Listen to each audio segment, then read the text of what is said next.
Hello students, I am Pawan Yadav working as a PGT Mathematics in Suraj School, Rewari. And dear students, today we will discuss increasing and decreasing function of the chapter application of derivative. तो बेटा इसकी application of derivative की जैसे मैं पहले ही बता चुका हूं कि हर एक्सरसाइज में से ऑलमोस्ट एक क्वेश्चन आता ही आता है।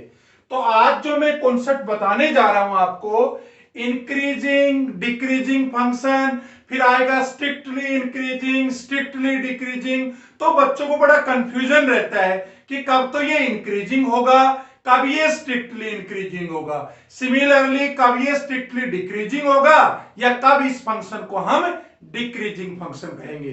तो इस वीडियो को बहुत ध्यान से देखना, बहुत ध्यान से समझना, क्योंकि ये एक्सरसाइज में से एक क्वेश्चन इस एक्सरसाइज में से एग्जाम में आपको मिलेगा ही मिलेगा। तो आप सबसे पहले इसकी डेफिनेशन में जाते हैं। चलो स्टार्ट करते हैं। लास्ट लेक्चर्स में हमने टेंजेंट नॉर्मल खत्म कर लिया था और मैं उम्मीद करता हूं कि उस पर भी हमने 3 वीडियो लेक्चर बनाए थे। आपने वो सारा काम कर लिया होगा और इसके बाद हम इंक्रीजिंग और डिक्रीजिंग के ऊपर आए हैं। तो देखो बेटा, जैसे कि टॉपिक से क्लियर है, इंक्रीजिंग एंड डिक्रीजिंग। तो इंक्रीजिंग का मतलब क्या है? जब कोई चीज बढ़ती जाए। डिक्रीजिंग घट रही हो, कैसे कम हो रही हो या कैसे बढ़ रही हो, जरा समझते हैं। आपने बेटा याद होगा 11th क्लास में आपने एक फंक्शन पढ़ा होगा, क्या? y is equal to x square. याद करो, ये आपने बेटा एक तरह से पैराबोला में भी पढ़ा होगा। ये पैराबोला की इक्वेशन है। कैसे पैराबोला की इक्वेशन बताइए, किसके सिमेट्रिक है, क्या कर्व बनेगा? अगर आपने ध्यान से बनाया हो कर्व, तो इसका कर्व बेटा कुछ इस तरह से बनता है। किसके सिमेट्रिक होगा? ये y के। सिमेट्रिक का मतलब समझते हैं? सिमेट्रिक का मतलब है बेटा कि अगर हम इस y एक्सिस को, ये x एक्सिस है आपका और ये क्या है? y axis. अगर इस y एक्सिस को मैं मिरर इमेज लूं, यहां पे देखूं, तो जो पोर्शन आपको इधर नजर आएगा वही पोर्शन तुम्हें इधर नजर आएगा। तो यहां पे मैंने आपके लिए इंक्रीजिंग भी फंक्शन ले लिया और डिक्रीजिंग भी। जरा देखिए कैसे इंक्रीजिंग है कैसे डिक्रीजिंग है। बेटा एक टेबल बना लेते हैं, इसकी ध्यान से समझिए। तो टेबल क्या बना लेते हैं? देखो, कुछ नेगेटिव वैल्यूज ले लेते हैं, कुछ पॉजिटिव ले लेते हैं। सबसे पहले तो हम ऐसा करते हैं कि ये x है आपका और ये y है, ठीक है। अब आप एक बात बताइए, स्टार्टिंग में इसको x की वैल्यू हम 0 ले लेते हैं। तो बताइए जब x की वैल्यू 0 लेंगे तो बेटा y की वैल्यू कितनी आएगी? भाई ऑब्वियस सी बात है, 0 होगी तो y की वैल्यू 0 होगी। चलो ये 0 आ गया। आप बताइए अगर x को 1 ले लो तो x 1 ले लेंगे तो भाई y की वैल्यू कितनी हुई? 1 का स्क्वायर, मतलब कितनी आ गई? 1। 2 लेंगे तो 4, 3 लेंगे तो 9 और 4 लेंगे तो 16। ऐसे तो ये चलता रहेगा। सिमिलरली अगर हम यहां देखें तो -1 अगर नेगेटिव डायरेक्शन में बढ़े, 0 से इधर जाएं हम x की नेगेटिव में, तो देखो बेटा ध्यान से क्या हो रहा है, -1 का स्क्वायर क्या होगा? 1 होगा। -2 लेंगे तो क्या होगा? -2 का स्क्वायर 4 होगा। -3 लेंगे तो क्या होगा? 9 होगा। भाई नेगेटिव का भी तो स्क्वायर प्लस ही होता है। चलो -1 ले लिया, -2 ले लिया, -3 ले लिया एंड सोन। ये आपका कहां तक जाएगा? -इंफिनिटी को अप्रोच करेगा। यहां पे आपका 1 हो गया, 2 हो गया, 3 हो गया, ठीक है, एंड सोन। ठीक है बेटा, ये आपके पास किसकी वैल्यूज हो गई? ये y की हो जाएंगी और ये आपके पास वैल्यू किसकी होगी? x की होगी। अब आप जरा ध्यान से देखिए क्या हो रहा है। अगर मैं इधर लेफ्ट से राइट की तरफ जाऊं, ठीक है, तो सबसे पहले आप ओरिजिन से इधर देखिए, ओरिजिन से इस तरफ वाले इस कर्व को देखिए, इस पूरे कर्व को। तो इस कर्व में क्या हो रहा है बेटा? ध्यान से देखो कि जैसे ही मैं x की वैल्यू बढ़ा रहा हूं, देखो ये x की वैल्यू 1 थी, यहां x की वैल्यू 2 हो गई। तो देखो जरा, मान लिया 1 के ऊपर, देखो जब x की वैल्यू 1 थी तो y की वैल्यू कितनी है? 1 है, ये आ गई। अब देखो जब x की वैल्यू 2 हुई तो y की वैल्यू कितनी हो गई? 4 हो गई, मतलब फंक्शन की वैल्यू 4 हो गई। तो 2 के ऊपर कितनी होगी y की वैल्यू 4 हो गई। तो हम क्या देख रहे हैं बेटा, जब x की वैल्यू बढ़ रही है, x की वैल्यू 1 से 2 हो गई, तो y की वैल्यू भी बढ़ रही है। कितनी हो गई 1 से 4 हो गई। मतलब ये हुआ कि जब x बढ़ रहा है तो y की वैल्यू भी बढ़ रही है, तो इसको हम कहेंगे इंक्रीजिंग फंक्शन। समझ में बात आई। आगे देखिए, यहां पे x की वैल्यू 2 है, 2 के ऊपर y की वैल्यू 4 है, और फिर 3 पे कितनी है 9 है। तो आपने क्या देखा, x बढ़ गया 2 से 3, तो y भी बढ़ गया 4 से 9। इसका मतलब क्या हुआ, ये इंक्रीजिंग फंक्शन हो गया। चलो इधर देखो लेफ्ट से राइट, यहां देखो -3 है x की वैल्यू, लेकिन y की वैल्यू कितनी है आपकी, लगभग ये क्या रहेगी 9 वैल्यू रहेगी, क्योंकि सेम ही तो आएगी। -3 के ऊपर 9 वैल्यू आ गई, देखो यहां पे -3 पे 9 हो गई। अच्छा, उसके बाद जैसे ही मैं इधर बढ़ रहा हूं, तो x की वैल्यू बताओ बढ़ रही है कि नहीं बढ़ रही है, बिल्कुल बढ़ रही है। नेगेटिव वैल्यू जितनी छोटी होगी ना बेटा उतनी ही बड़ी होगी। तो आप देखो -2 पे आ गए, लेकिन y की वैल्यू तो तुम्हारी 4 हो गई, ये तो तुम्हारा 4 आ जाएगा। इसी तरह से -1 के ऊपर तो 1 आ जाएगा। तो x तो बढ़ रहा है, लेकिन y की वैल्यू कम हो रही है, इसलिए ये कैसा ग्राफ हुआ, ये डिक्रीजिंग फंक्शन हुआ। इसको बोलेंगे डिक्रीजिंग फंक्शन, और इसको क्या बोलेंगे, इंक्रीजिंग फंक्शन। मतलब सिंपल होगी बात क्या, कि अगर x के बढ़ाने से y की वैल्यू बढ़ जाए तब तो हो गया इंक्रीजिंग, और अगर x की वैल्यू बढ़ रही हो और y की वैल्यू कम हो रही हो, मतलब fx की वैल्यू कम हो रही हो, तो उसको क्या बोलेंगे, डिक्रीजिंग फंक्शन। चलो प्रॉपर डेफिनेशन से आपको और समझाते हैं कि एक्चुअल में इंक्रीजिंग डिक्रीजिंग क्या है, और देन उसके बाद क्या होगा, आपका स्ट्रिक्टली इंक्रीजिंग और स्ट्रिक्टली डिक्रीजिंग फंक्शन क्या होते हैं। बहुत इंपॉर्टेंट टॉपिक है बेटा, इसको मैं डायग्राम से भी समझाऊंगा आपको, और मैथमेटिकली भी हम बताने का प्रयास करेंगे कि ये कॉन्सेप्ट एक्चुअल में है क्या इंक्रीजिंग डिक्रीजिंग का। तो देखो, ए फंक्शन, सबसे पहले बात करते हैं, ए function y is equal to fx in an interval ab open। कोई भी फंक्शन होगा बेटा वो कोई इंटरवल में तो डिफाइन होगा ना, तो हमने इंटरवल क्या ले लिया, a to b, ओपन है। तो function y is equal to fx in an open interval is increasing function, is increasing function. ध्यान से समझना, इफ इंक्रीजिंग फंक्शन कब कहूंगा, if x1 x2, if x1 less than x2, मतलब कोई दो नंबर लिए मैंने x1 और x2, किसके अंदर से लिए, इसी इंटरवल के बीच में से लिए कोई भी दो नंबर, ठीक है। और मैंने क्या लिया कि पहला जो नंबर है वो दूसरे से क्या है, कम है। तो if x1 less than x2 implies f of x1 is less than or equal to f of x2 where for each x1 x2 belongs to AB open interval। मतलब क्या है, जब ये डिफाइंड AB ओपन के बीच में है, तो जो आप x1 और x2 कोई भी सब इंटरवल लोगे, तो वो बेटा दो पॉइंट लोगे तो वो इसके बीच के ही तो आएंगे। तो देखो क्या कहा है मैंने, कि अगर x1 x2 से कम हो, तो अगर फंक्शन की वैल्यू भी, मतलब इसको y भी कह सकते हो, y की जो वैल्यू है पहले वाली x1 पे, और जो दूसरे वाली जो y की वैल्यू होगी उससे कम होना चाहिए, मतलब सेम ट्रेंड है। अगर x1 x2 से कम है तो f of x1 भी f of x2 के कम होना चाहिए और इक्वल भी होना चाहिए, ठीक है। तो जरा इसके कर्व से समझाने का प्रयास करता हूं।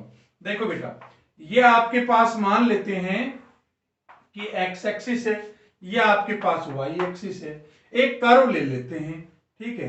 मान लिया हमारे पास ये कर्व है, तो इसको क्या नाम दूंगा, y is equal to f x. y is equal to क्या नाम देंगे, एफ एक्स। अब इस कर्व को आप ध्यान से देखिए, इसको हम ले लेते हैं x इज इक्वल टू ए, और इसको क्या ले लेते हैं लास्ट वाले को, जरा बताइए, x is equal to B. क्योंकि ये कहां से कहां तक डिफाइंड है, देखो मैंने खुद ही कहा a से b डिफाइंड है, और ये कोई दो पॉइंट मैंने बीच में ले लिए, ये x1 हो गया और ये x2 हो गया। तो देखो जरा ध्यान से, पहली बात तो x1 पॉइंट के ऊपर जो y की वैल्यू है, मतलब f ऑफ x1 जो आएगा, यही तो f ऑफ x1 आएगा यहां से यहां तक, मतलब ये f ऑफ x1 आ गया, ठीक है। और जब x2 लूंगा तो f ऑफ x2 कौन सा आएगा, ये f ऑफ x2 आ गया। इसका मतलब x1 और x2 के ऊपर दोनों वैल्यू इक्वल हो गई, और वही तो हम कह रहे हैं कि एक तो f ऑफ x1 किसके इक्वल होगा, f ऑफ x2 के इक्वल होगा। इसके अलावा क्या है, आप ध्यान से देखिए, कोई भी इसके बीच में दो वैल्यू ले लीजिए। जैसे मान लिया मैंने यहां पे कोई वैल्यू ली, ये मान लिया 1 वैल्यू है, ठीक है, कितनी वैल्यू है, 1 के ऊपर कोई y की वैल्यू है, ठीक है बेटा। अब यहां पे मैंने थोड़ी y की इसकी वैल्यू बढ़ा दी, 1 से क्या कर दी, मान लिया मैंने 2 कर दी, 2 कर दी, तो बताइए ये कितना हो जाएगा, मान लिया ये 4 हो गया। ये मान लिया आपके पास 1 था, 1 पे मान लिया ये 1 था, 2 करते ही मैंने 4 हो गया। भाई कुछ ना कुछ तो ज्यादा है ना। तो आपने क्या देखा, x की वैल्यू तो कहां से कहां तक बढ़ी, x की वैल्यू तो 1 से 2 तक बढ़ी, और y की वैल्यू कहां से बढ़ी, 1 से 4 हो गई। तो आप क्या देख रहे हैं, जब x की वैल्यू इंक्रीज हुई तो क्या हो रहा है, y की वैल्यू भी इंक्रीज हो रही है। तो इसका मतलब इसको कहेंगे इंक्रीजिंग फंक्शन। आपको शायद समझ में आ गया होगा। तो इंक्रीजिंग फंक्शन को ध्यान से समझना, एक तो बेटा इक्वल होगी f of x1 f of x2 के इक्वल, और एक इससे लेस होगी। अच्छा, एक कंडीशन और भी बना सकते हो, क्या, कि अगर मैं कहूं x1 अगर x2 से ग्रेटर है, क्या कहा मैंने, x1 x2 से ग्रेटर है, तो that implies f of x1 must be greater than equal to f of x2 for each x1 x2 belongs to a b open। तो मतलब एक ही तो हुआ भाई, अगर x1 x2 से कम है तो f of x1 भी कम होना चाहिए, और अगर x1 x2 से ग्रेटर है तो f of x1 भी f of x2 से ग्रेटर होना चाहिए। तो दोनों का मीनिंग सेम ही है। आप एक कोई भी इसको ले लीजिए, जनरली इसको लेके हम क्वेश्चंस को प्रूव करेंगे। तो ये तो बात होगी बेटा इंक्रीजिंग फंक्शन की। अब बात करते हैं स्ट्रिक्टली इंक्रीजिंग फंक्शन क्या है, उसका क्या कॉन्सेप्ट होता है। तो जरा देखिए वो स्ट्रिक्टली इंक्रीजिंग क्या है। तो उसके अंदर क्या होगा, बस थोड़ा सा चेंज आएगा, और वो क्या चेंज आएगा उसको समझने की कोशिश करिए। तो देखो फंक्शन में कोई ज्यादा बदलाव नहीं आएगा। A function y is equal to f x in is defined in an open interval A b में डिफाइंड है, ठीक है, is said to be a function y is equal to f x in an interval A B is strictly क्या, decreasing function, if strictly increasing function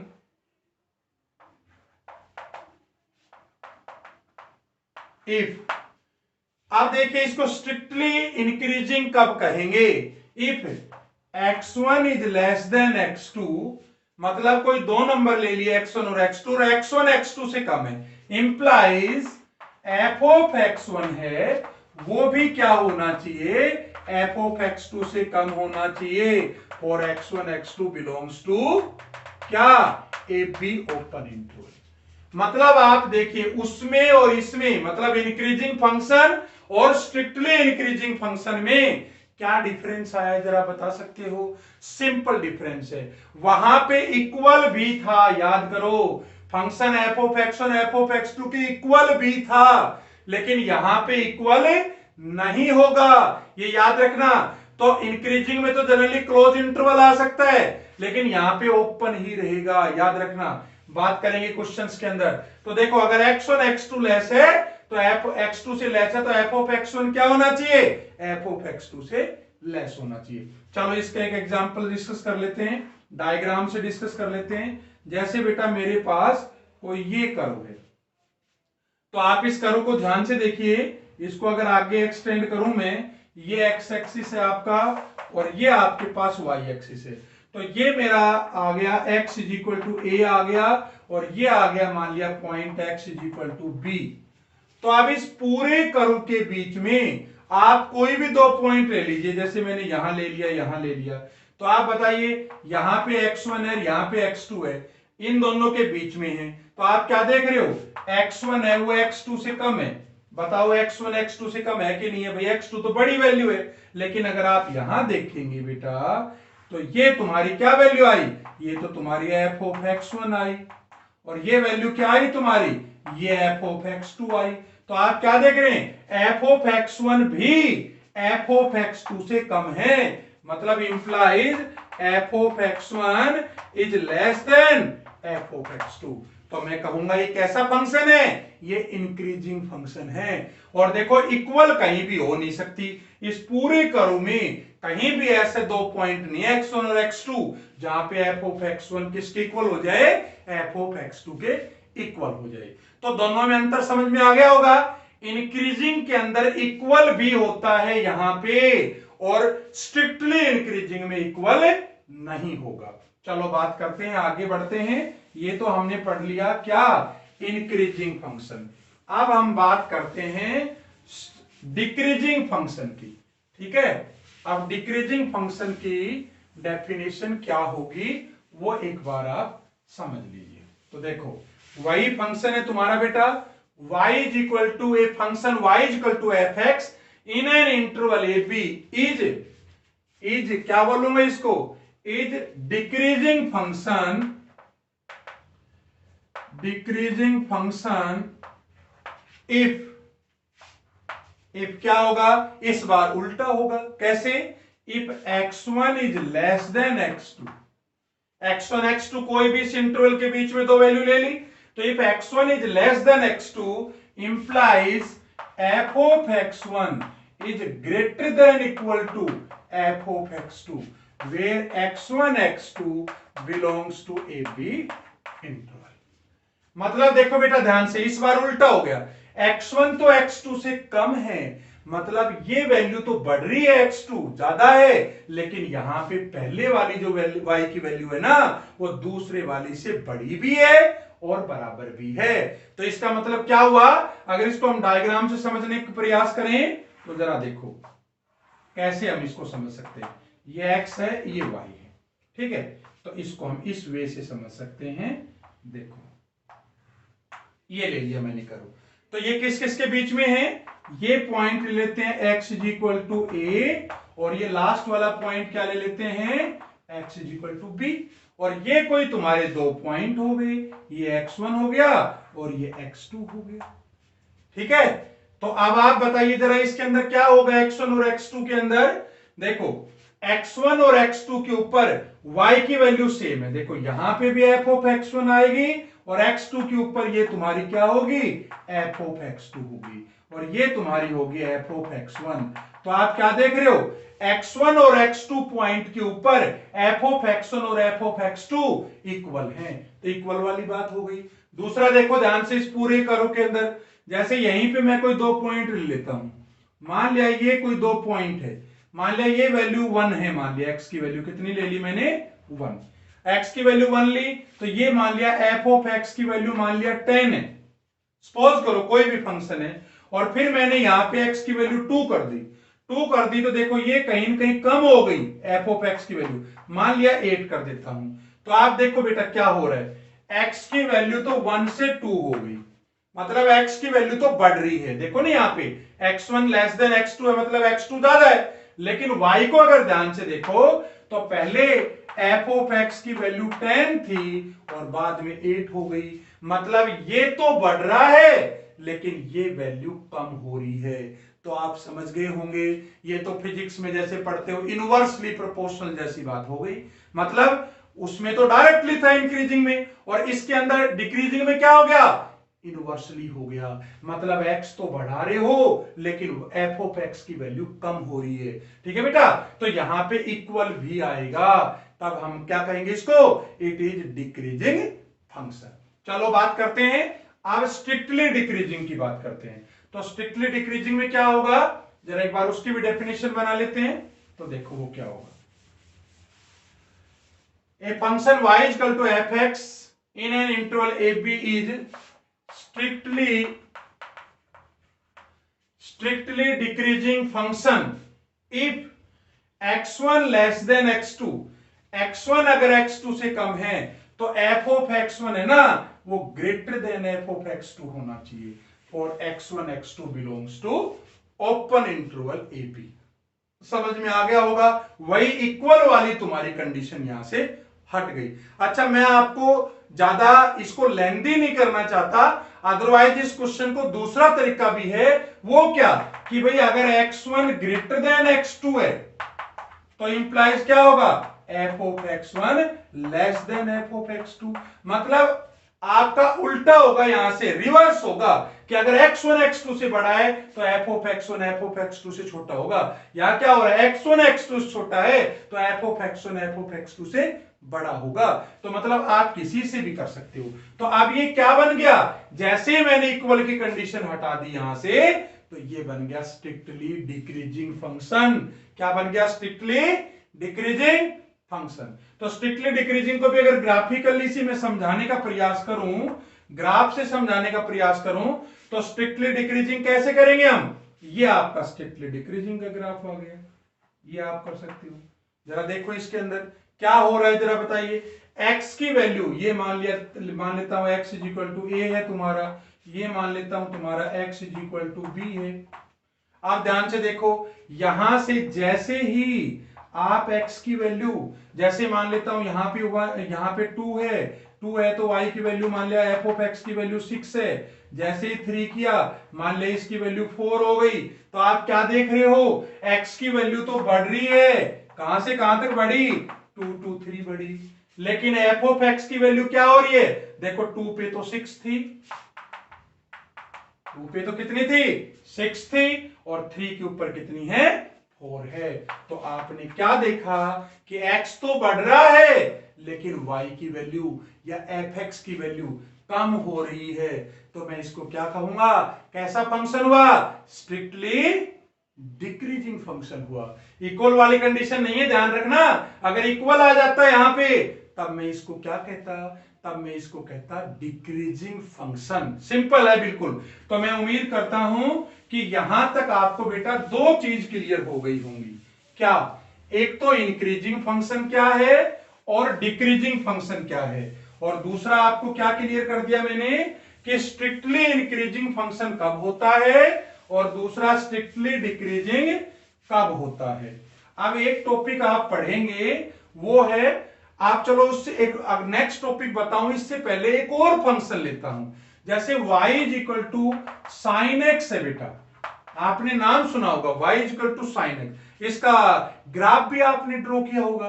क्या graph होता है जरा मुझे बताइए, साइन एक्स का आपने काफी बार ग्राफ पढ़ा होगा भाई, ऐसा ग्राफ बनता है, आप सबको पता ही है ना। चलो और ले लेते हैं, कितना ही बढ़ा लो इसको, ठीक है, ये x एक्सिस हो गया और ये आपके पास y एक्सिस हो गया।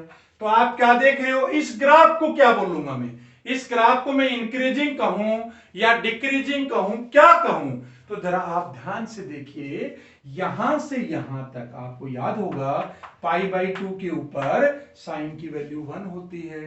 तो यहां से 0 से लेके और π/2 के बीच में जैसे जैसे x को बढ़ा रहा हूं तो y की वैल्यू या fx की वैल्यू भी बढ़ रही है। तो क्या हुआ, ये यहां से यहां तक तो इंक्रीजिंग हो गया, इंक्रीजिंग फंक्शन हो गया, ठीक है। अच्छा अब देखो ध्यान से, यहां से फिर क्या हो रहा है, ये तो डिक्रीजिंग फंक्शन हो गया। बताओ है कि नहीं है, अरे भाई आप x की वैल्यू तो बढ़ाते जा रहे हो, x की वैल्यू तो बढ़ा रहे हो, लेकिन y की वैल्यू तो कम हो रही है, डिक्रीजिंग हो गया। फिर देखो x की वैल्यू तो आप बढ़ा रहे हो लेकिन y की वैल्यू तो आपकी कम ही हो रही है। अगेन अब x बढ़ा रहे हो, y भी बढ़ना स्टार्ट हो गया, देन फिर घटना स्टार्ट हो गया, डिक्रीज होना। तो आप क्या देख रहे हो, कहीं पे तो ये इंक्रीजिंग फंक्शन है, कहीं पे ये डिक्रीजिंग फंक्शन है। तो इसको मैं ओवरऑल क्या कहूंगा, it is neither increasing NOR decreasing function. मैं एक ही बात बोलूंगा कि ये ना तो इंक्रीजिंग फंक्शन है ना ही डिक्रीजिंग फंक्शन है। तो इस तरह में ऐसा कोई क्वेश्चन जो कुछ इंटरवल में तो इंक्रीजिंग आए कुछ में डिक्रीजिंग आ जाए तो हम कहेंगे it is neither increasing nor decreasing. ठीक है। और अब इसके कॉन्सेप्ट में एक लास्ट टॉपिक और पढ़ लेते हैं हम, वो आता है मोनोटोनिक फंक्शन। तो व्हाट इज मोनोटोनिक फंक्शन? देखो बेटा बहुत आसान है। A function F x in A interval a to be open is said to be monotonic function if it is either increasing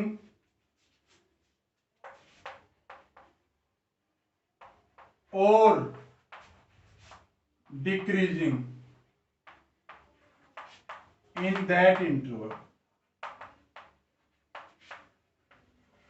मतलब सिंपल बात है कि ऐसा फंक्शन जो या तो इंक्रीजिंग ही हो किसी इंटरवल में, जो भी ए से बी के बीच में, मतलब पूरे के अंदर इंक्रीजिंग ही हो, और या पूरे इंटरवल के दौरान क्या हो, डिक्रीजिंग ही हो, तो उसको क्या बोलेंगे, मोनोटोनिक फंक्शन। मोनो मीन्स एक जैसा, मोनो मतलब या तो इंक्रीज ही हो रहा है और या डिक्रीज ही हो रहा है। जैसे मैं बात करूं कि मैंने ये ग्राफ लिया आपका, ये कर्व है आपका, तो ये कर्व कैसा है, मोनोटोनिक कर्व है। देखो यहां से लेके यहां तक, जहां तक ये डिफाइन है कर्व, आप क्या देख रहे हो बेटा, x की वैल्यू अगर हम बढ़ा रहे हैं तो y भी बढ़ रहा है, तो ये कैसा हो गया, मोनोटोनिक फंक्शन हो गया।